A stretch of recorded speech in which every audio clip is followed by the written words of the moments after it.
Yo, what's going on YouTube? It's your boy B-Mac back with another video today. And today we're going to talk a little bit about Charlie Strong, Kerwin Bill, a new Gator commit, and the wide receiver depth chart for the 2020 season.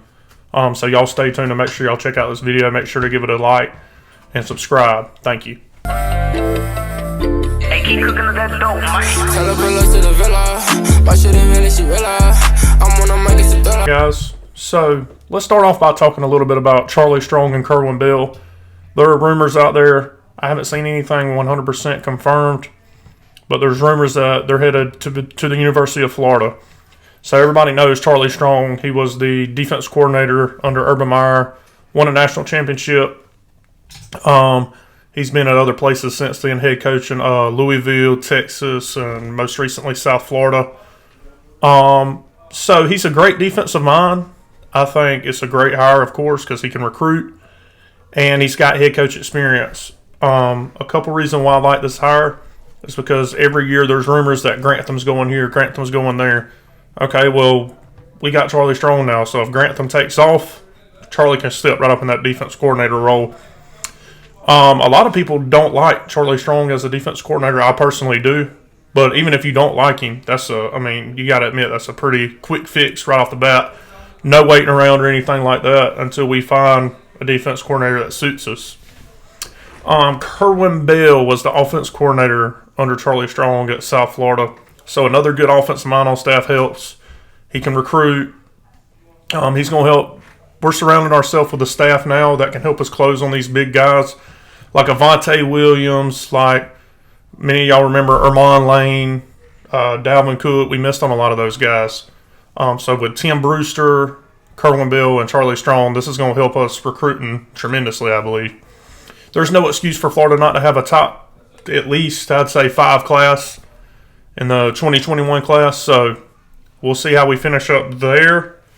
Let's talk a little bit about our new commit, Trevonte Rucker, 4-star wide receiver.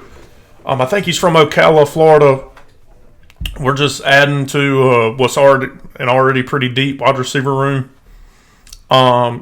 He's a great explosive playmaker. He was already once committed to Florida before, decided to decommit. Now he's back. I think us adding these analysts and new coaches around us has a lot to do with that. Florida's looking a lot more sexy, I would say. We're getting new football facilities, as I mentioned. We've coming off back-to-back 10-win seasons, last year being an 11-game win season. Dan Mullen's showing he can coach. If we can start locking up recruits, we're going to be a force in the SEC. People are going to have to watch out for us. Including next year, I think we've got the talent to make a run at the playoff. I've already said that in a couple of videos. If we don't do it this year, I don't know when we're going to do it. We need to beat Georgia, LSU this year. They're down. I won't say down, but they lost a lot of playmakers, a lot of starters. So they'll be breaking in a lot of new guys. Now, those are two teams that reload rather than, regroup. They got studs everywhere on the field, so they're going to be good, no doubt about it. But, okay, so the last thing I want to talk about before we get out of here. So right now I think Florida's trending upward, and both recruiting and coaching and players. We're getting all the things lined up to make a dynasty here, I feel like. So with that being said, one of the things I was talking about is the players. Listen to this wide receiver room for next year. This is assuming that Justin Shorter gets his waiver. I think he's got a good shot, especially with the allegations of bullying and hazing and stuff that's going on at Penn State. I think he's got a real good shot of being eligible right away. So just listen. This gets good. Trayvon Grimes, who was a big physical guy, he's got some speed, but he doesn't have the speed to take the top off the defense. But certainly can make plays as a big guy and go up and get the football. Big playmaker, probably wide receiver 1 next year. Following close behind him, I got Jacob Copeland. Jacob Copeland showed flashes last year that he can be unstoppable. I'm just going to leave it at that. I think it was the South Carolina game.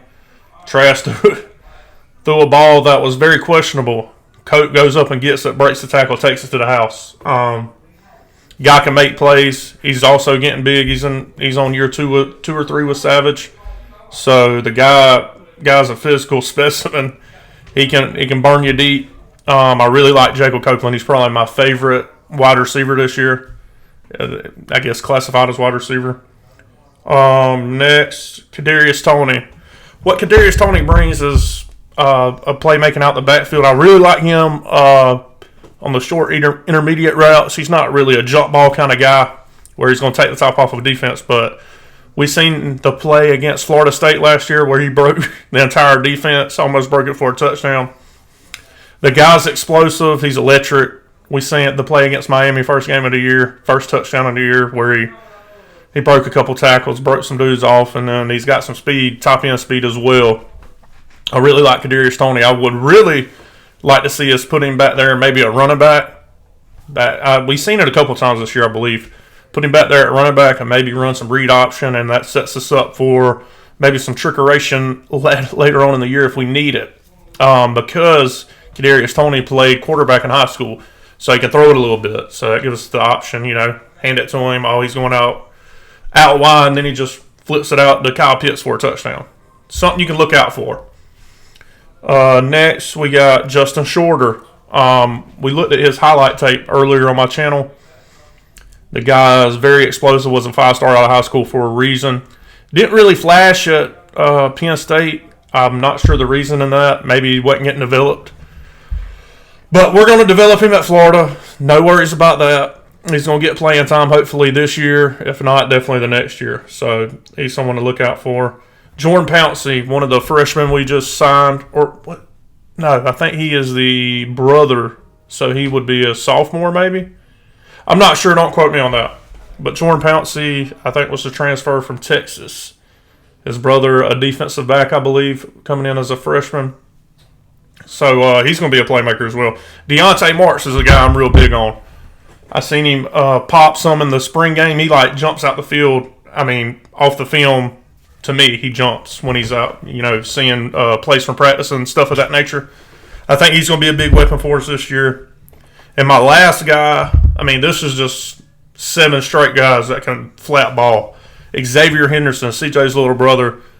Absolute burners, can take the top off of defense, shifty guy. Look for him to get in the weight room and get bigger and make an impact immediately. The guy can play.